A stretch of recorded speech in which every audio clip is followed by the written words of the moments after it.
So today's event is organized by J Media, Innovation and Infrastructure at one place.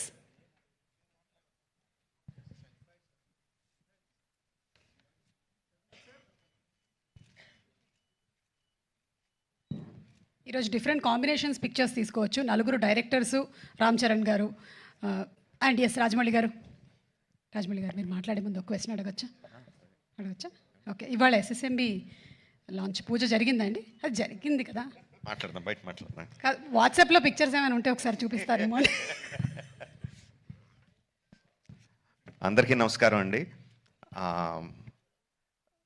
Shankar గారి first straight Telugu cinema అని ఇందాక చెప్తా ఉంటే, అవునా ఇది ఫస్ట్ తెలుగు సినిమానా, ఫస్ట్ స్ట్రైట్ సినిమానా అనిపించింది.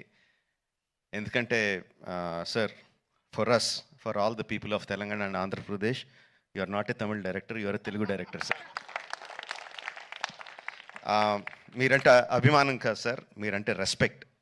నాట్ జస్ట్ ఫర్ ఆడియన్సెస్, ఇక్కడున్న మా ఫీల్డ్లో ఉన్న ప్రొడ్యూసర్స్కి, డైరెక్టర్స్కి, అసిస్టెంట్ డైరెక్టర్స్కి, అందరు టెక్నీషియన్స్కి మీరంటే విపరీతమైన గౌరవం. ఐ థింక్ దిల్ రాజు గారు మీతో ఈ సినిమా చేయడానికి నాకు తెలిసి ఆ గౌరవమే మెయిన్ రీజన్ అండి, apart from all the things. ఈ గత 10 సంవత్సరాల్లో పెద్ద budget cinemas, big screen entertainments, hundreds of crores పెట్టి పాన్ ఇండియా ఫిల్మ్స్ ఇవన్నీ తీస్తున్నాం. చాలామందికి మన తెలుగు వాళ్ళు అందరూ ఈ current generation of directors, big screen directors అందరూ చాలా గొప్పగా, గర్వంగా ఫీల్ అవుతూ ఉంటారు మమ్మల్ని చూసి. బట్ మేమందరం గొప్పగా ఫీల్ అయ్యే డైరెక్టర్ శంకర్ గారు. మా అందరికీ ఆయన ఓజీ.